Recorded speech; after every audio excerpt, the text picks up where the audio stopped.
दोस्तों नए साल 2026 में बैंक जाने वाले लोग जरा ध्यान दें। आने वाले जनवरी 2026 के महीने में यानी नए साल के पहले ही महीने में तकरीबन 16 दिन बैंक बंद रहने वाले हैं। भारतीय रिजर्व बैंक आरबीआई की तरफ से बैंक हॉलीडे का ये कैलेंडर जारी किया गया और ऐसे में जनवरी 2026 में किस किस दिन किस कारण की वजह से कहां बैंक हॉलीडे रहेगा, आइए पूरी लिस्ट देख लेते हैं। क्योंकि जनवरी महीने में केवल 3-4 छुट्टियां नहीं रहने वाली हैं, बल्कि पूरे के पूरे 16 दिन बैंक बंद रहेंगे, यानी लगभग आधा महीना बैंक हॉलीडे रहने वाला है। और इन 16 दिन बैंक छुट्टियों में से 4 तो रविवार आएंगे और 2 शनिवार, जो सेकंड, फोर्थ सैटरडे, दूसरे और चौथे शनिवार की भी छुट्टियां रहती हैं, राइट। तो 6 छुट्टियां तो यही हो गई। इसके अलावा एक गणतंत्र दिवस की छुट्टी हो जाएगी 26 जनवरी की। इसके अलावा भी 9 और अलग छुट्टियां रहने वाली हैं। तो टोटल 7 और 9 16 दिन बैंक बंद रहेंगे नए साल के पहले महीने जनवरी 2026 में। देश भर के कुल अलग अलग राज्यों में यानी 16 दिन बैंकों में कामकाज नहीं होगा। ये आरबीआई भारतीय रिजर्व बैंक की ओर से लेटेस्ट कैलेंडर जारी किया गया। तो चलिए अब इस टेबल में देखते हैं दोस्तों कि किस किस कारणवश कौन कौन सी छुट्टियां रहने वाली हैं। सबसे पहले तो देखिए 1 जनवरी को न्यू ईयर डे के चलते कुछ शहरों में बैंक बंद रहते हैं और गान नगाई करके एक पर्व मनाया जाता है। इसके चलते आइजोल, चेन्नई, गंगटोक, इम्फाल, ईटानगर, कोहिमा वगैरह, कोलकाता, शिलांग, यहाँ बैंक बंद रहते हैं, ठीक है ना। फिर 2 जनवरी को भी न्यू ईयर सेलिब्रेशन और मन्नम जयंती के चलते आइजोल, कोच्चि और तिरुवनंतपुरम में बैंकों की छुट्टी रहेगी। 3 जनवरी को हजरत अली का जन्मदिन है और इस वजह से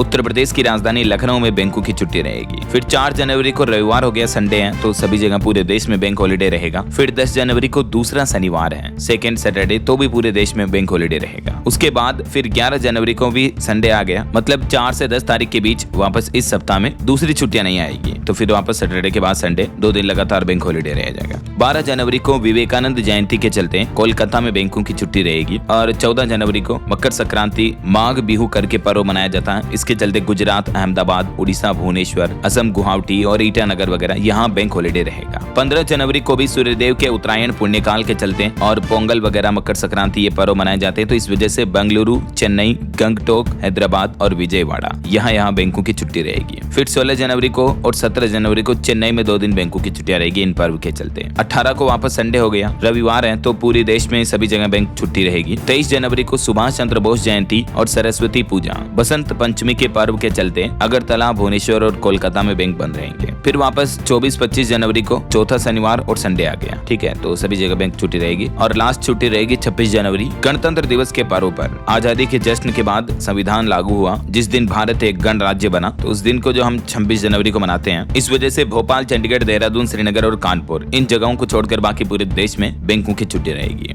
ये आरबीआई द्वारा जारी ऑफिशियल कैलेंडर है, आप रिजर्व बैंक की ऑफिशियल वेबसाइट पर भी इसे वेरीफाई कर सकते हैं, ठीक है ना। तो ये न्यू ईयर पर अलग अलग बैंक हॉलीडे रहने वाली है। उम्मीद आपको जरूर जानने मिला होगा। वैसे दोस्तों नए साल 2026 से हमारे देश में कई सारे नए नियम, बड़े बदलाव भी लागू होने जा रहे हैं, जिनकी भी अगर आप जानकारी देखना चाहते हो तो चैनल पर जाकर देख लीजिएगा, आपको नए नियम का वीडियो अलग से मिल जाएगा। बाकी इस वीडियो को लाइक और शेयर करना, DLS न्यूज चैनल को सब्सक्राइब करके बेल आइकन जरूर दबा देना, रोजाना ऐसी इन्फॉर्मेटिव जानकारियां, महत्वपूर्ण समाचार देखते रहने के लिए। ओके, ख्याल रखिएगा अपने आप का, अपने परिवार का। मिलेंगे अगले नेक्स्ट अपडेट में, तब तक के लिए जय हिंद, जय भारत, वंदे मातरम।